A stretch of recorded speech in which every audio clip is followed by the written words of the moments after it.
আমরা কথা হয়েছে, কথা হয়, আমরা বললাম যে আপনারা যে অবগত লিখিত না, লিখিত আমরা জাতীয়করণের স্পষ্ট প্রমাণপত্র, সোজা কথা, আমরা কোন লিখিত এটা না, লিখিত অনেক পদ্ধতি আমাকে দেওয়া যেতে পারে, দিতে পারে, সেটা আমরা নিচ্ছি না। মানে অর্থাৎ জাতীয়করণ হবে, জাতীয়করণের স্পষ্ট প্রমাণপত্র, যে কাজটা হলে আমরা তো বুঝবো, আইন বুঝবে, ব্যারিস্টার, উকিল, মুক্তার, আমরা সহজে এটা কাগজটা জাস্টিফাই করে দেখবো এটা কার্যকরিতা কি হবে, আমরা ওই কাগজটা চাই।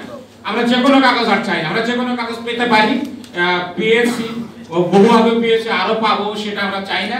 আমরা শুধু আশ্বাসের কোনো কাগজ আমরা চাচ্ছি না, সোজা কথা কার্যকরী হবে এমন কাগজ চাই, অন্য কোনো কাগজ আমরা চাই না।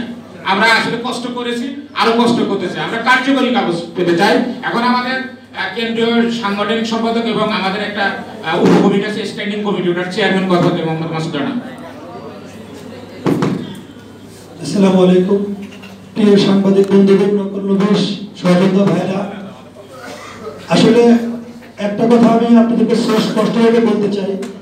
বিগত সরকারের আমলে মহান সংসদে বারবার অনেক সরকার দলীয়, বিরোধী দলীয় অনেক সংসদ সদস্য জোরালোভাবে সংসদে আমাদের এই নকলনবিশ নিয়ে কথা বলেছে এবং বিগত সরকারের যারা 15 বছর 16 বছর মানুষকে জিম্মি করে রেখেছিল, অনেক কিছু করেছে, আপনারা দেখেছেন তাদের কিভাবে বিদায় হয়েছে।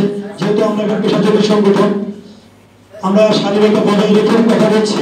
ওই সরকারের আমলে যিনি আইনমন্ত্রী ছিলেন উনি কিন্তু সুস্পষ্টভাবে কয়েকবার বলেছিলেন নকলনবিশের চাকরি হয়ে গেছে, অনেক জাতীয় পত্রিকা গড়ে এসেছিল। আমাদের কাছে যদি প্রমাণ চান আমরা দেব, কিন্তু আমরা এতই প্রহসনের শিকার, এতটাই প্রহসনের শিকার, আমাদের সাথে এতটাই প্রতারণা করা হয়েছে। আমরা ওই আশ্বাস নিয়ে আমি আবার ঘরে যেতে চাচ্ছি না। আমরা চাচ্ছি সুস্পষ্টভাবে একটি ডকুমেন্ট এবং অফিসিয়ালি ভাবে, যেহেতু একটা বর্তমান ডিজিটাল বাংলাদেশে অনেক আমাদের প্রত্যেকটা ওয়েবসাইট আছে, আমাদের আইন মন্ত্রণালয়ের ওয়েবসাইট আছে, এবং অফিসিয়ালি তারা ঘোষণা করবে প্রমাণপত্র সহ। আমরা এই 16,000 নকলনবিশের প্রতিনিধি যারা আছে এবং প্রেস ক্লাবে যারা আন্দোলন করছি, তারা প্রমাণপত্র নিয়ে আমরা ঘরে ফিরবো। প্রিয় সাংবাদিক বন্ধুগণ, আমি আরেকটি কথা বলতে চাই, সেটা হচ্ছে বিগত সময়গুলোতে দীর্ঘদিন যেভাবে মানুষের ভোটের অধিকার হরণ করে সরকার ছিল, তারা যা ইচ্ছা তাই করেছে। বর্তমান সরকারের বৈষম্য দূর করার জন্য যে সরকার ক্ষমতায় এসেছে, আমাদের শান্তিতে নগর ডক্টর ইউনূস স্যার এবং আমাদের সবার প্রিয়, সারা পৃথিবীতে যার সুনাম ছড়িয়ে রয়েছে, আমাদের শ্রদ্ধেয় আসিফ নজরুল স্যার, তাদের প্রতি আমাদের আস্থা হয়েছে, আমাদের কথা হয়েছে মৌখিকভাবে। আমি স্যারকে, আমাদের প্রতিনিধি 4 জন প্রতিনিধি ছিল, আমি বলেছি স্যার আমরা অনেক ধোঁকা খেয়েছি, আপনি সময় নিয়েছেন এক মাস, আমাদের 1 মাস কিন্তু অতিবাহিত হয়েছে। আমরা অনেক কথা হচ্ছে, অনেক মন্ত্রণালয়ে আমাদের নেতৃবৃন্দ কথা বলেছি, আমরা যে কোনো মুহূর্তে আমরা একটা সুস্পষ্ট ডকুমেন্ট আমরা হাতে পাবো। এবং বিগত সময় কেন হয় নাই, আমি এটা আরেকটি সুস্পষ্ট করে দিই। আমাদের বড় প্রতিবন্ধকতা ছিল আমাদের সাব রেজিস্ট্রার মহোদয়।